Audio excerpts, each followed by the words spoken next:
Thomas spent the morning searching the lighthouse for tools. If he was going to destroy the beacon, he needed something heavy enough to smash the mechanism, something sharp enough to pry away the metal housing with those strange symbols carved into it. In the storage room on the second level, he found what he needed. A sledgehammer, probably used for breaking up ice in the winter. Heavy, solid, perfect for what he had planned. But as he grabbed the hammer, something caught his eye. A loose stone in the wall. It didn't fit quite right with the others, like someone had removed it and replaced it poorly. Thomas set down the hammer and worked the stone free. Behind it was a hollow space, and inside that space was a metal box. His hand shook as he pulled it out. The box was old, rusted at the edges, but still intact. No lock. Just a simple latch. Thomas opened it. Inside were photographs, dozens of them. Black and white, faded with age. The first photo showed a man standing in front of the lighthouse, smiling. He wore the uniform of a lighthouse keeper from maybe the 1950s. Written on the back in faded ink, Edmund Price. First week. Excited for the adventure? The next photo was dated 6 weeks later. The same man, but changed. Thinner. Hollow-eyed, standing at the water's edge, looking out at the ocean. No smile. The third photo made Thomas's blood run cold. Edmund Price, standing waist deep in the water.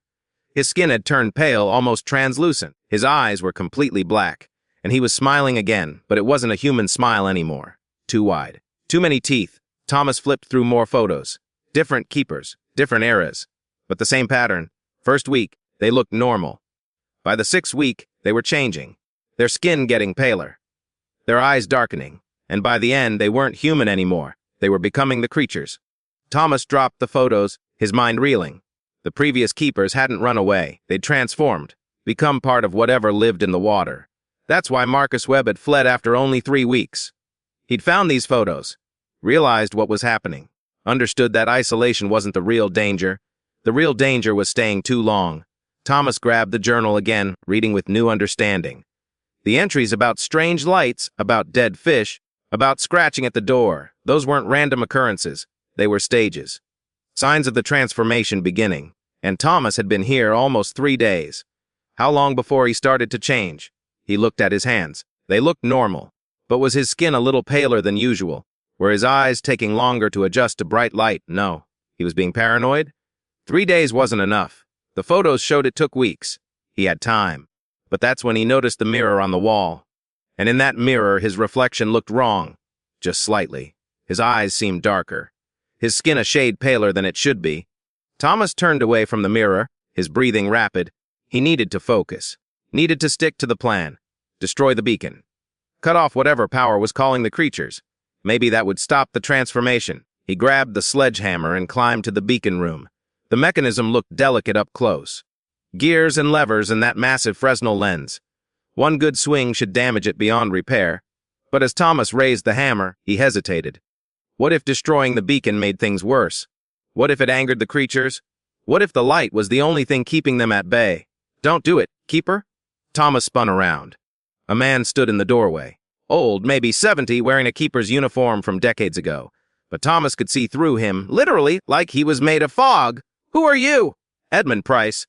First keeper of Sentinel Rock. Or at least I was. Now I'm something else. Thomas backed away, hammer still raised. You're not real. You're dead. Death is just another kind of transformation. Edmund's ghost drifted closer. I stayed too long. Became part of them. Part of the light. But I'm not gone. None of us are. We're still here. Trapped between the light and the water. How do I stop this? How do I break free? Edmund looked sad. You don't. The lighthouse was built on purpose, Keeper. On a place where the barrier between worlds is thin. Where things from the deep can reach through. Every keeper feeds it. Every transformation makes it stronger. You can't destroy it. You can only choose whether to fight or to accept. I'll fight. They all say that. But the isolation breaks you down. Day by day. Hour by hour, until the voices sound like friends. Until the water looks like home. Until transformation feels like peace. Edmund's form began to fade. I'll give you one piece of advice. The beacon isn't the source. It's just a tool. If you want to end this, you need to find what's below. Below. The foundation. The rock itself. That's where it sleeps. That's where it's always slept. The creatures in the water are just its servants. But the thing that calls them, the thing that transforms keepers, it's down in the deep. Edmund vanished, leaving Thomas alone in the beacon room. Below, the rock. Thomas hadn't explored below ground level. Hadn't even known there was anything below. He descended the spiral stairs, past the living quarters, past the storage room until he reached the ground level. The stone floor was solid. No trap door, no obvious entrance. But Edmund had said below. There had to be something. Thomas grabbed a crowbar from the tool rack and started testing the floor stones, looking for one that sounded hollow. On the third try, he found it. A stone near the wall that rang different when he tapped it. He pried it up. Below was darkness and stone steps leading down. Thomas grabbed a lantern and descended. The stairs were old, worn smooth by centuries of water and time. They spiraled down deeper than should be possible. The lighthouse was on a rock maybe 30 feet above sea level. These stairs went down 50 feet, 60. More. Finally, they opened into a chamber. Natural, carved by water over millennia.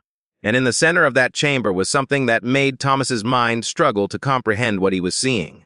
It looked like a heart. A massive heart made of black stone and ice, pulsing with a rhythm that shook the entire chamber.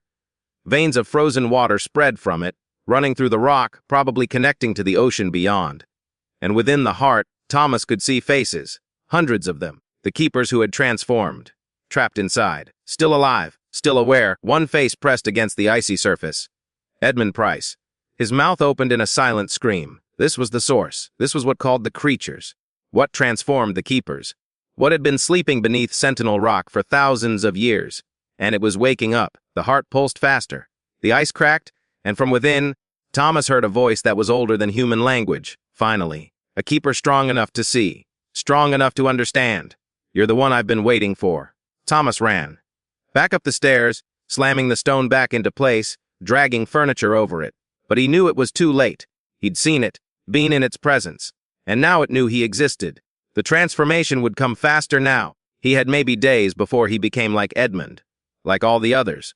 And the supply boat wasn't coming for 3 more months.